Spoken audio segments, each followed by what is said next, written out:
Thanks for joining us for CBN News Today. I'm Ephraim Graham. And I'm Charlene Aaron. 70 years ago today, thousands of Allied troops landed on the beaches of Normandy in France.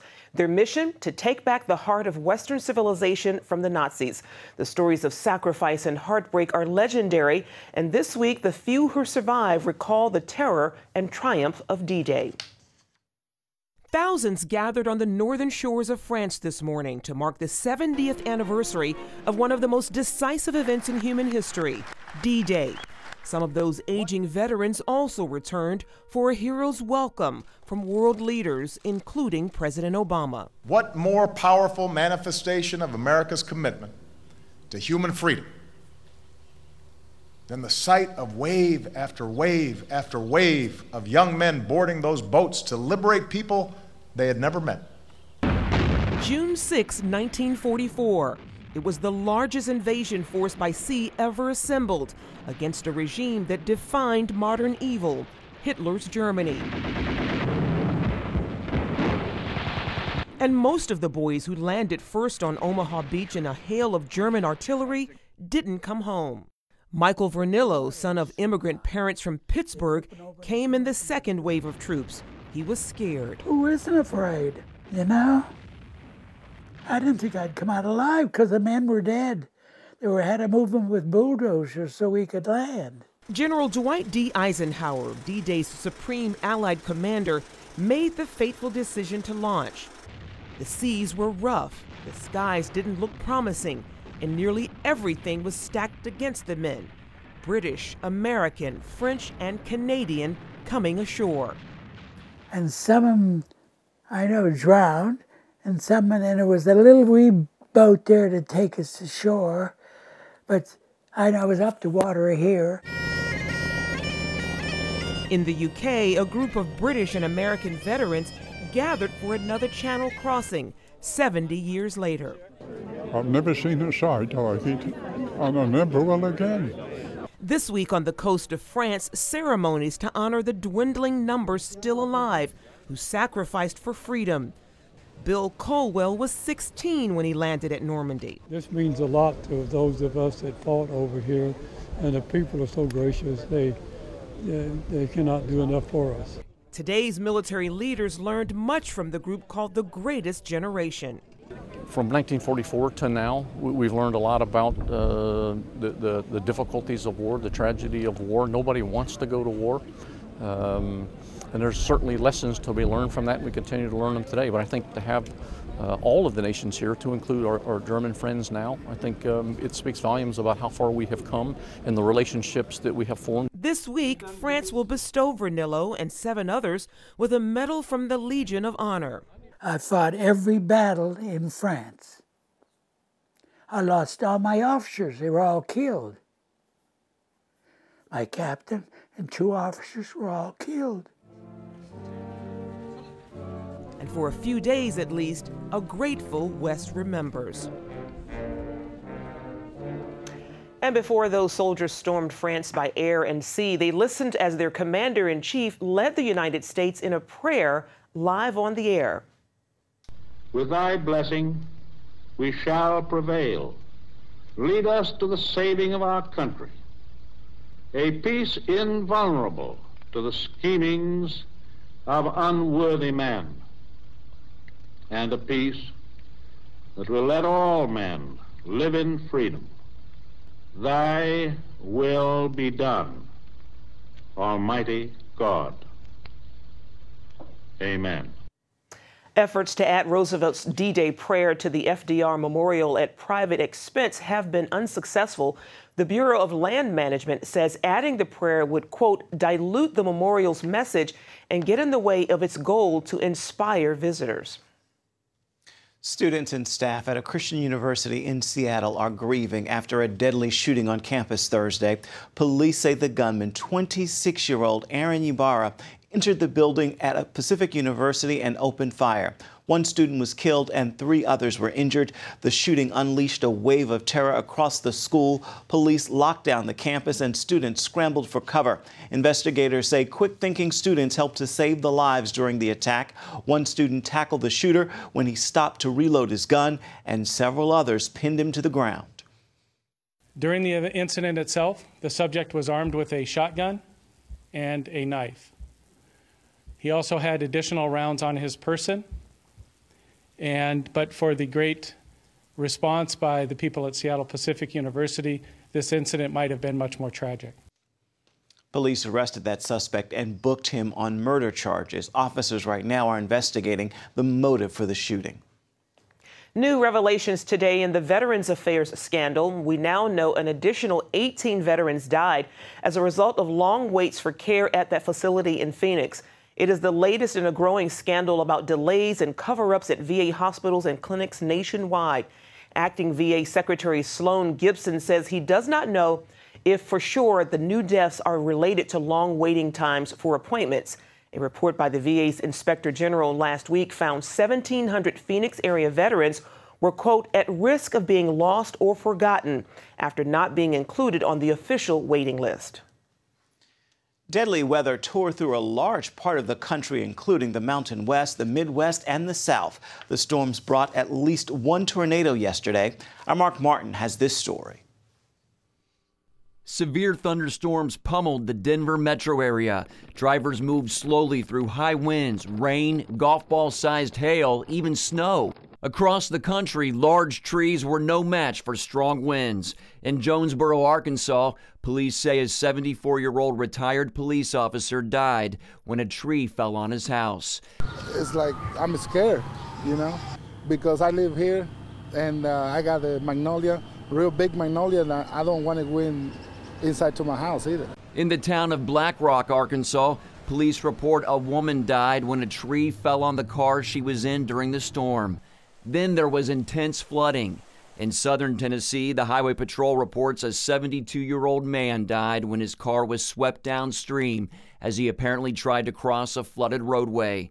And the search resumes today for a 6-year-old boy who was swept away by floodwaters Thursday afternoon. His mother had him in her arms and lost her grip in the force of the flooding. The family is just very, very distraught, which is very understandable. I would be the same way if it was my child. And I mean, we're a tight community, especially down here at Beaver Dam, and we're all just praying that we can really find him. Further north, the National Weather Service confirmed a tornado touchdown outside Sioux Falls, South Dakota, but no injuries were reported. Mark Martin, CBN News. A temporary victory for Catholic employers in Oklahoma. A federal judge has granted nearly 200 Catholic employers an injunction to temporarily prevent the U.S. government from forcing them to provide insurance coverage for contraceptives. The Catholic Benefits Association filed a lawsuit in March arguing that the Affordable Care Act's contraceptive mandate forced them to violate their religious convictions. The injunction exempts members of the association from fines or penalties for not complying with the provision while their case is litigated. The Family Foundation, a pro-life advocacy group, is calling on the Commonwealth of Virginia to shut down 2 abortion clinics. They're owned and operated by this man, Dr. Steve Brigham. Brigham has a long history of botched abortions and medical malpractice in multiple states. Here we have a doctor who has now lost his license, had it suspended, revoked in multiple states. He's been caught lying under oath and had disciplinary actions. In fact, he's even had murder charges. We view this person as unfit to own an abortion clinic here in Virginia. Victoria Cobb is calling Stephen Brigham another Kermit Gosnell. He's the former Pennsylvania doctor convicted in 2013 of murdering 3 infants born alive during abortion procedures. Cobb is calling on Virginia's Governor Terry McAuliffe to shut down those 2 clinics in the Commonwealth. Coming up, defending the faith, preparing your high schooler to face the challenges of a secular campus.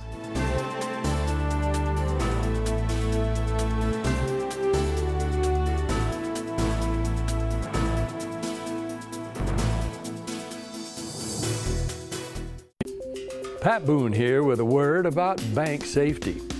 Do you think your money is safe in the bank? Don't bank on it. A generation ago, bank accounts felt secure and they paid interest. This encouraged the virtue of thrift and saving. But today, bank accounts pay virtually nothing, and they've shifted from low risk to high risk. For example, Did you know your money deposited in most U.S. banks could be subject to limited withdrawal and even confiscation? Oh, yes. And that's just the first of 19 risks explained in a new white paper entitled Don't Bank on It. You still think your bank deposits are safe? You better get this vital new Don't Bank on It white paper now.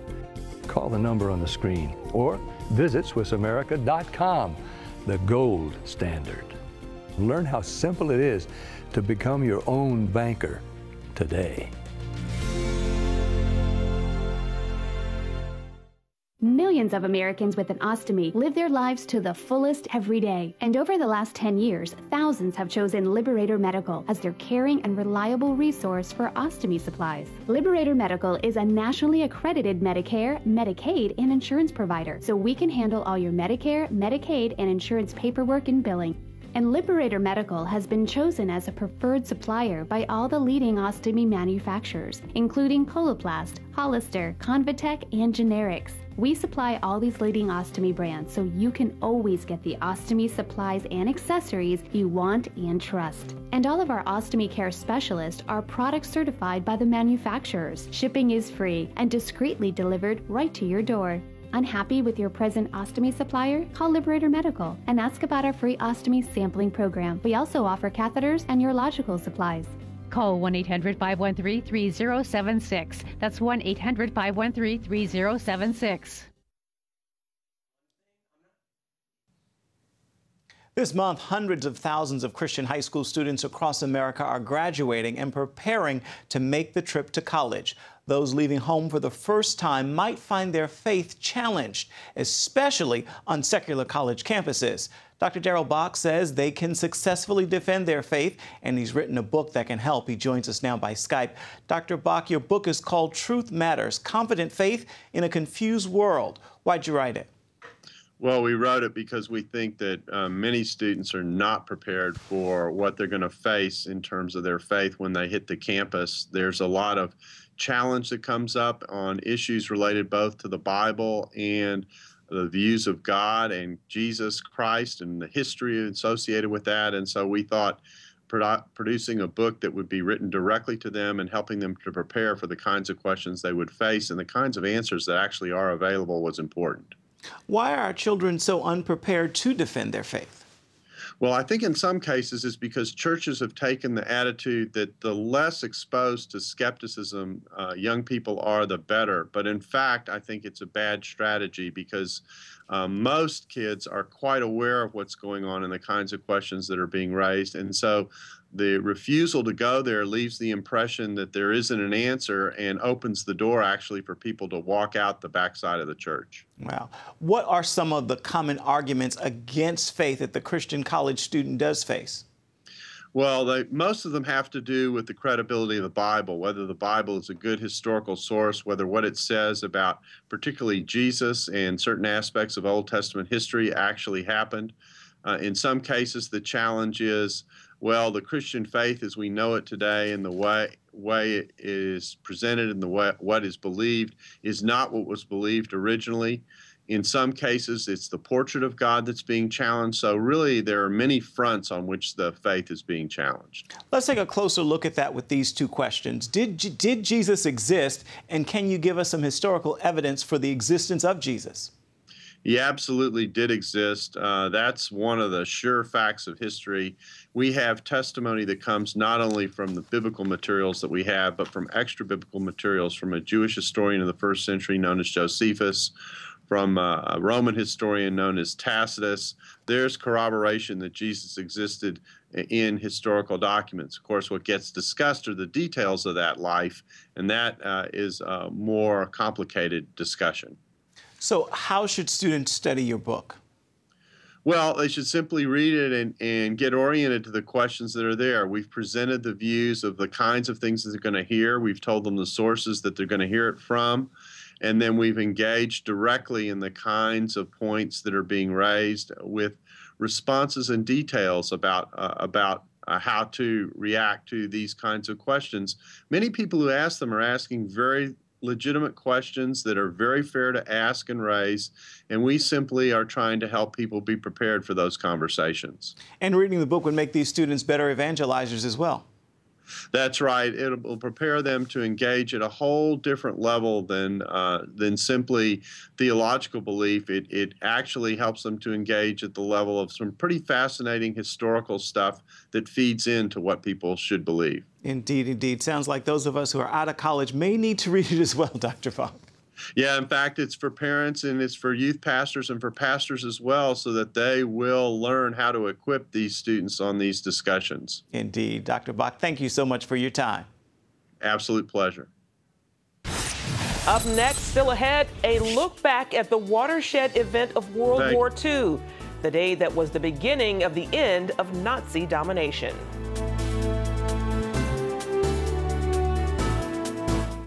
Attention sleep apnea patients. Are you tired of the expense and hassle of getting your CPAP and BiPAP supplies? Are you fed up with dealing with ill-fitting, leaking, or worn-out masks and straps? Are you worried about the effects that unsanitary tubes, cushions, and filters have on your health?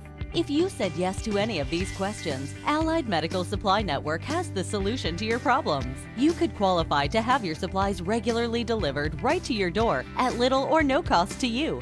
That's right, no more inconvenience, no worn-out masks and straps, no more unsanitary equipment, just restful sleep.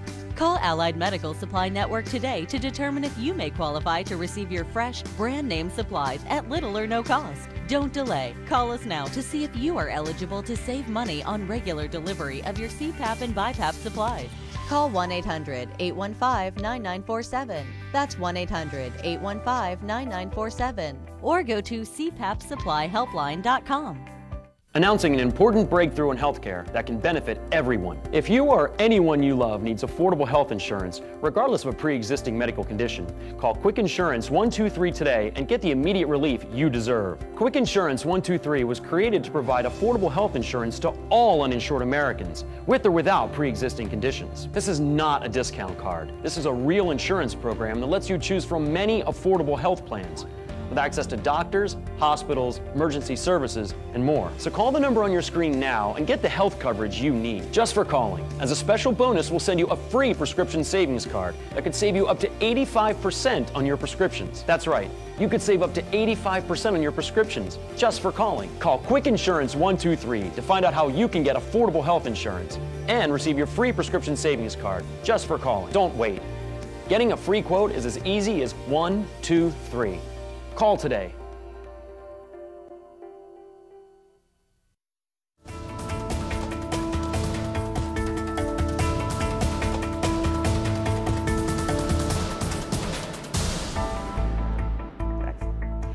On this day, the world remembers the bravery and sacrifice of the soldiers who landed on the beaches of Normandy in 1944.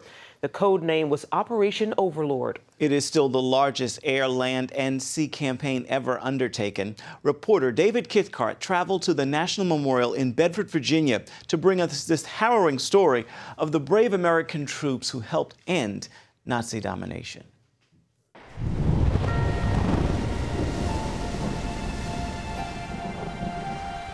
"70 years ago, on June 5, 1944, Allied forces set out to invade Nazi-occupied France on the beaches of Normandy. But bad weather and high seas would delay the invasion for another day. U.S. Navy seaman Charles Buster Schaeff remembers when the order came.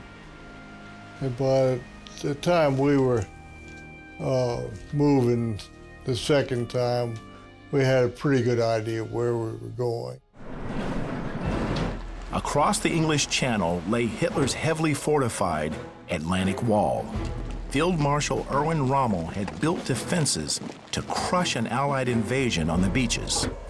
On Normandy alone, 6 million mines, hedgehogs, and Rommel's so-called asparagus carpeted the beach. Which is one reason the troops had to land at low tide. The problem with that, of course, being that you have twice as much wide open beach to cross as a result. Historical expert April Cheek Messier is president of the National D-Day Memorial in Bedford, Virginia. These German bunkers with German machine guns and weapons that could reach far out throughout the beaches. They overlapped every single inch of beach. Those guns could reach 10 miles out into the channel.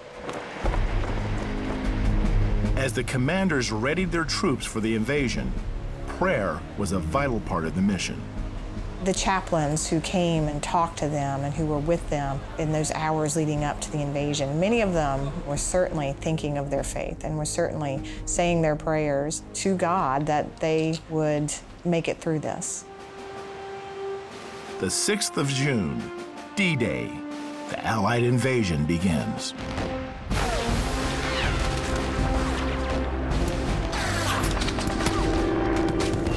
If you were to look up on the skies on D-Day, you would have seen airplanes flying wingtip to wingtip.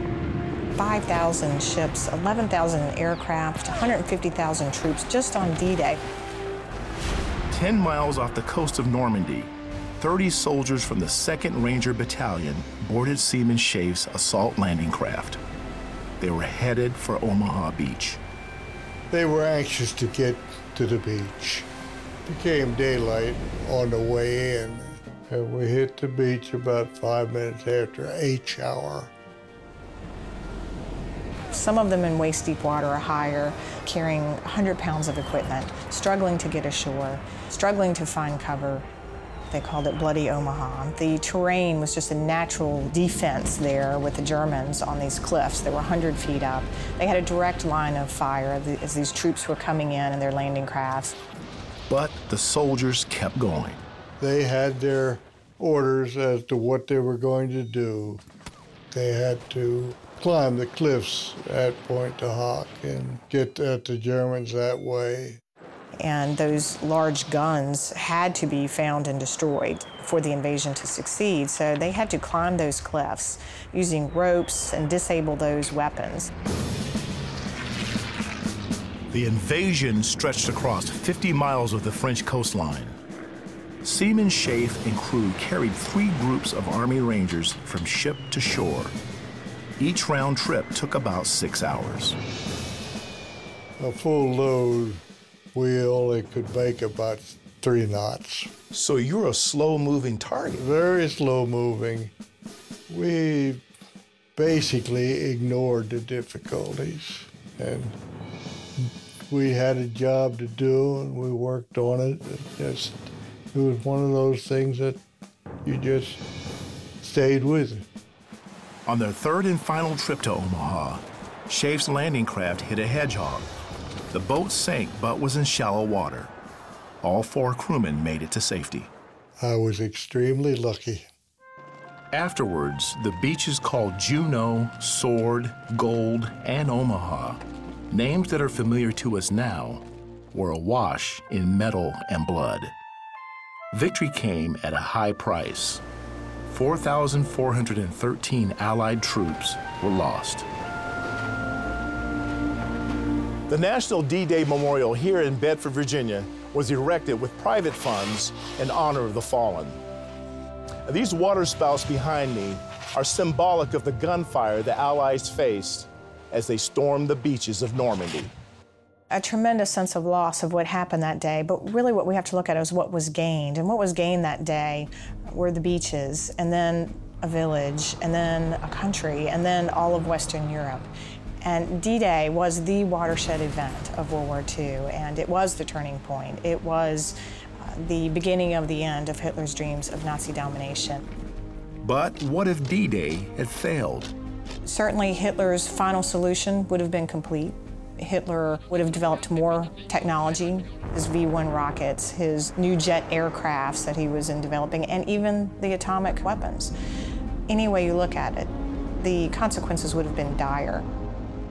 That's why it's so critical that we pay tribute and historically remember on these occasions why we're here today. Seaman Schaaf, now 89, wants the world to remember that D-Day marks the start of where freedom was reclaimed for generations yet to come. That was a day of days. It was a busy day. The National D-Day Memorial stands as a reminder of the sacrifices given by a few for so many. Veterans like Buster Schaaf, who are so humble about their experiences, they were simply doing their jobs. I guess in some ways, when I look at the whole thing up there, it sort of scares me as to what I've been through. But the good Lord was with me, and still is. We salute these heroes. Thank God for them, Ephraim. Indeed, indeed. They are indeed the greatest generation. Definitely. Nothing like it ever again. Beautiful, beautiful to see. Definitely. Stay with us. We're coming right back. Do you have an idea for a new product or invention?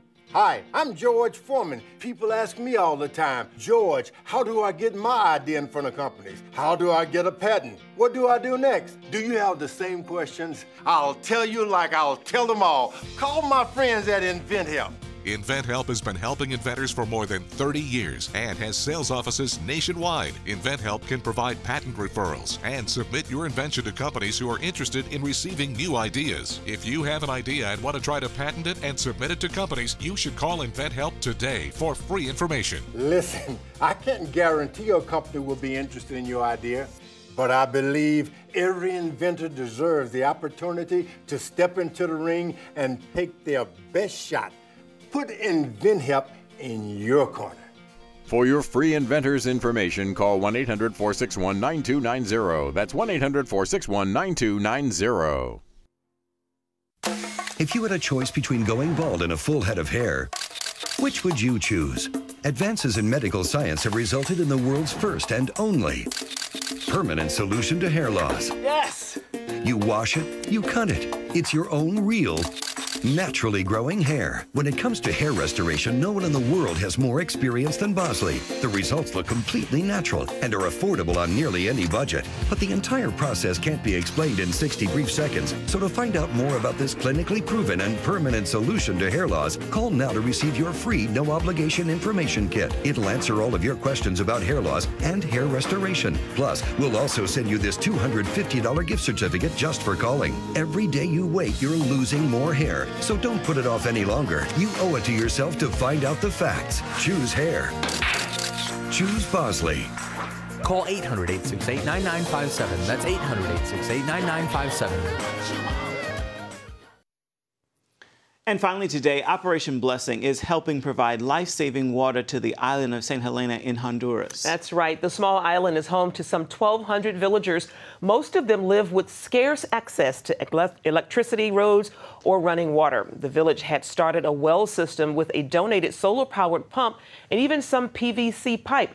But the project had never been finished, and Operation Blessing set out to complete the project by purchasing missing components, then engineering and installing the entire system.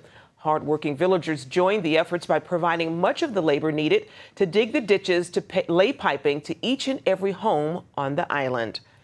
And I tell you, Operation Blessing, it never amazes me what they do. It's amazing. Wonderful to be out there and follow the work they do. Thank God for them. Well, that's it for now on CBN News Today. You can find more of our exclusive coverage of the issues you care most about at cbnnews.com. And take the time to tell us what you think about the stories you've seen here. You can do it on Facebook or at CBN News on Twitter.